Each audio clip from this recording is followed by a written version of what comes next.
ਅੱਜ ਅਸੀਂ ਜਿਸ ਟੌਪਿਕ ਤੇ ਤੁਹਾਡੇ ਨਾਲ ਗੱਲ ਕਰ ਰਹੇ ਹਾਂ ਉਹ ਇੱਕ ਫਾਈਲ ਦੇ ਵਿੱਚ ਬਹੁਤ ਵੱਡਾ ਇੰਪੋਰਟੈਂਟ ਰੋਲ ਪਲੇ ਕਰਦਾ ਹੈ। ਤਾਂ ਕੀ ਚੀਜ਼ ਹੈ ਉਹ ਹੈ SOP यानी कि स्टेटमेंट ऑफ पर्पस। ਤੁਸੀਂ ਬਹੁਤ ਸਾਰੇ ਏਜੰਟਸ को ਸੁਣਿਆ ਹੋਵੇਗਾ ਜਦੋਂ ਵੀ ਆਪਣੀ ਫਾਈਲ ਲਗਾਉਣ ਜਾਂਦੇ ਹੋਗੇ ਜਾਂ ਫਿਰ ਜਦੋਂ ਤੁਹਾਡਾ ਕੋਈ ਰਿਫਿਊਜ਼ਲ ਆ ਜਾਂਦਾ ਤਾਂ ਤੁਹਾਨੂੰ ਹਰ ਬੰਦਾ ਇਹ ਗਾਈਡ ਕਰਦਾ ਹੋਏਗਾ ਕਿ ਤੁਹਾਡੀ SOP ਵੀਕ ਰਹਿ ਗਈ ਜਿਹਦੇ ਕਰਕੇ ਤੁਹਾਡਾ ਵੀਜ਼ਾ ਰਿਫਿਊਜ਼ ਹੋ ਗਿਆ।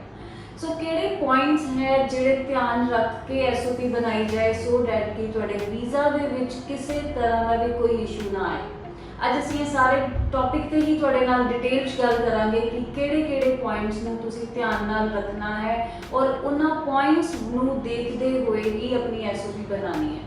तो सब तो पहलां असीं गल करदे हां तुहाडी पर्सनल इन्फॉर्मेशन। कोई भी SOP शुरू करनी है तो अपनी पर्सनल इन्फॉर्मेशन तुसी बहुत अच्छे तरीके नाल डिस्क्राइब करना है। तुसी किस सिटी तो बिलोंग करते हो, तुहाडा पासपोर्ट नंबर की है, तुहाडी एजुकेशन की है, तुहाडा जॉब एक्सपीरियंस की रहा, आइल्स तुसी किन्ने टाइम कीता और किन्ने बैंड अचीव कीते, अगर तुहाडा कोई गैप है तो वो गैप क्यों बनया, वो सारिया चीज़ां तुहाडी पर्सनल इन्फॉर्मेशन जानदियां। तुहाडे पेरेंट्स बिजनेस करते हैं या जॉब करते हैं, किन्नी उन्होंने इनकम है, यह सारिया चीज़ां तुहाडियां पर्सनल इन्फॉर्मेशन जाननियां। सो यह चीज़ां लिखनियां और एम्बेसी ऑफिसर नूं दसनियां बहुत ज़रूरी है सो डैट कि तुहाडी फाइल किसी भी तरह का कोई इशू ना आए। सैकेंड पार्ट असीं करते हैं तुहाडी एजुकेशन। पर्सनल इन्फॉर्मेशन हो गई, ये तुसीं अपनी एजुकेशन दस रहे हो, एजुकेशन के नाल तुसीं अपनी इंग्लिश लैंग्वेज एबिलिटी नूं दस रहे हो कि जिहड़ी तुसीं एजुकेशन कीती वो तुसीं इंग्लिश मीडियम तो कीती या फिर किसी होर मीडियम तो कीती है। अगर तुसी इंग्लिश मीडियम तो की है तो तुसी यह चीज़ डेफिनेटली वो एक्सप्लेन कर सकते हो सो डैट कि तुहाडी एक लैंग्वेज एबिलिटी दे विच कोई प्रॉब्लम ना आए और तुहाडी रिजेक्शन लैंग्वेज एबिलिटी करके ना लगे। थर्ड असीं गल करते हैं तुहाडा जॉब एक्सपीरियंस। तुसी कोई जॉब की है, चाहे तुसी वो कैश पे की है, चाहे तुहाडे कोल जॉब एक्सपीरियंस लैटर नहीं है, सिर्फ जॉब ऑफर लैटर है, तुसी उहदे नाल ही अपनी फाइल लगा सकते हो एंड एक्सप्लेन कर सकते हो कि तुसी करंटली वर्क कर रहे हो जिहदे करके तुहाडे कोल जॉब एक्सपीरियंस लैटर नहीं है बट जॉब ऑफर लैटर है एंड तुसी अपनी स्टेटमेंट प्रोवाइड कर सकते हो जे तुहानूं अकाउंट पैसे आते हैं सो डैट कि तुहाडी जॉब के उपर भी कोई इशू ना आए। हुण असीं गल करते हैं कि अगर असीं कैनेडा कंट्री चूज किया है या फिर UK या आस्ट्रेलिया कोई भी कंट्री चूज किया है, ਆਪਾਂ क्यों उस कंट्री ही जाना चाहते हैं, असी किसी होर कंट्री नूं प्रैफर क्यों नहीं कर रहे। सो कंट्री प्रैफरेंस अपनी डिटेल च दो इन्फॉर्मेशन। तुसी उस कंट्री च की ऐसियां चीज़ां देखियां जिहदे नाल तुहानूं लगदा है कि तुसी इंडिया छोड़ के अपना होम कंट्री छोड़ के तुसी किसी बाहरले कंट्री च पढ़ना चाहते हो, उत्थों का लाइफ स्टाइल, उन्हां दा लिविंग स्ट्रक्चर हो गया या उन्हां दा एजुकेशन सिस्टम, उन्हां दी फैसिलिटीज़ उत्थे किदां दी है, उत्थों दा वैदर किदां है, सारियां चीज़ां तुसी एक्सप्लेन कर सकते हो एक कंट्री प्रैफरेंस दे विच। कंट्री प्रैफरेंस तो बाद आता है तुहाडा कॉलेज एंड तुहाडा कोर्स प्रैफरेंस। तुसी किहड़ा कॉलेज चूज किया एंड किहड़ा प्रोग्राम चूज किया अपने फर्दर करियर के लिए, यह एक बहुत बड़ा रोल प्ले करता है। जदों भी तुसी ये चीज़ां मैंशन करनियां है, इस चीज़ का ध्यान रखना है कि वैबसाइट तो कॉपी पेस्ट ना करो, अपने वर्ड्स विच लिखो कि तुसी क्यों है कॉलेज चूज किया एंड क्यों तुसी इसे प्रोग्राम च पढ़ना चाहते हो, तुहाडे फ्यूचर आस्पेक्ट्स की है, तुसी की प्लान कर रहे हो कि इस प्रोग्राम नूं करके तुहाडा अगे करियर की होएगा।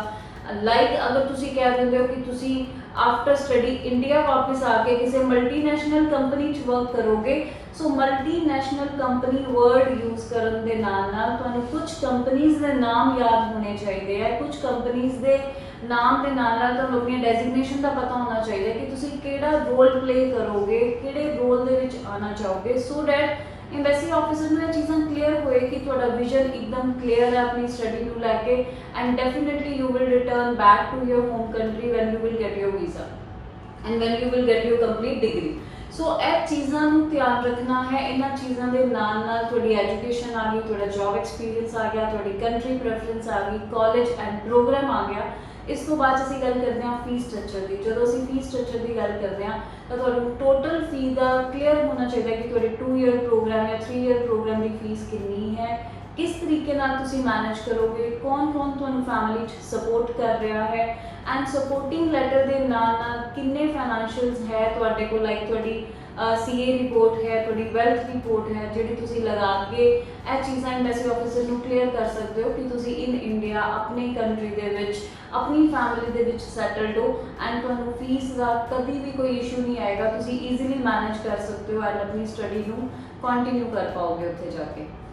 ਜਦੋਂ ਇਹ ਤੁਸੀਂ ਸਾਰੀਆਂ ਚੀਜ਼ਾਂ ਮੈਂਸ਼ਨ ਕਰੋਗੇ ਦੈਨ ਕਨਕਲੂਡ ਤੁਸੀਂ ਦੇਣਾ ਹੈ। ਕਨਕਲੂਜਨ ਜਦੋਂ ਤੁਸੀਂ ਕਰੋਗੇ ਤਾਂ ਉਹਦੇ 'ਚ ਤੁਹਾਡਾ ਹੋਮ ਕੰਟਰੀ 'ਚ ਵਾਪਸ ਆਉਣ ਦਾ ਰੀਜ਼ਨ ਬਹੁਤ ਸਟਰੋਂਗ ਹੋਣਾ ਚਾਹੀਦਾ ਹੈ। ਡੈਫੀਨੇਟਲੀ ਅਗਰ ਤੁਸੀਂ ਕਰੀਅਰ ਆਪਣੇ ਕੰਟਰੀ 'ਚ ਬਣਾਉਣਾ ਚਾਹੁੰਦੇ ਹੋ, ਚਾਹੇ ਬਿਜ਼ਨਸ ਕਰਨਾ ਚਾਹੁੰਦੇ ਹੋ ਜਾਂ ਜੌਬ ਕਰਨਾ ਚਾਹੁੰਦੇ ਹੋ, ਤਾਂ ਤੁਹਾਡੇ ਪੁਆਇੰਟ ਕਲੀਅਰ ਹੋਣੇ ਚਾਹੀਦੇ ਹੈ ਕਿ ਕਿਹੜੀ ਜੌਬ ਕਰਨੀ ਹੈ, ਕਿਸ ਜਗ੍ਹਾ 'ਤੇ ਕਰਨੀ ਹੈ ਐਂਡ ਤੁਸੀਂ ਇੱਥੇ ਕਿੰਨਾ ਕੁ ਸਰਚ ਕੀਤਾ ਹੋਇਆ ਆਲਰੇਡੀ, ਸੋ ਡੈਟ ਕਿ ਜਦੋਂ ਤੁਸੀਂ ਪੜ੍ਹ ਕੇ ਆਓ ਤਾਂ ਤੁਹਾਨੂੰ ਇੱਥੇ ਆ ਕੇ ਤੁਹਾਡਾ ਕਰੀਅਰ ਅੱਛੇ ਤਰੀਕੇ ਨਾਲ ਮਿਲ ਪਾਏ।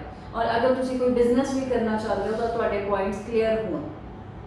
ਸੋ ਜਦੋਂ ਤੁਸੀਂ ਇਹ ਸਾਰੀਆਂ ਚੀਜ਼ਾਂ ਨੂੰ ਧਿਆਨ 'ਚ ਰੱਖ ਕੇ ਇੱਕ SOP ਬਣਾਓਗੇ ਤਾਂ ਡੈਫੀਨੇਟਲੀ ਤੁਹਾਡੇ ਵੀਜ਼ਾ ਦੇ ਵਿੱਚ ਕਿਸੇ ਤਰੀਕੇ ਦਾ ਕੋਈ ਵੀ ਇਸ਼ੂ ਨਹੀਂ ਆਏਗਾ। ਅਗਰ ਫਿਰ ਵੀ ਤੁਹਾਨੂੰ ਲੱਗਦਾ ਹੈ ਕਿ ਤੁਹਾਨੂੰ SOP ਦੇ ਵਿੱਚ ਹੈਲਪ ਦੀ ਜ਼ਰੂਰਤ ਹੈ, ਤੁਸੀਂ ਸਾਨੂੰ ਕੰਟੈਕਟ ਜ਼ਰੂਰ ਕਰ ਸਕਦੇ ਹੋ ਸਾਡੇ ਕੰਟੈਕਟ ਨੰਬਰ 'ਤੇ, ਦੈਟ ਇਜ਼ 98518 98518। ਅਦਰਵਾਈਜ਼ ਤੁਸੀਂ ਸਾਡੇ ਜਲੰਧਰ ਆਫਿਸ ਵਿਜ਼ਿਟ ਕਰ ਸਕਦੇ ਹੋ।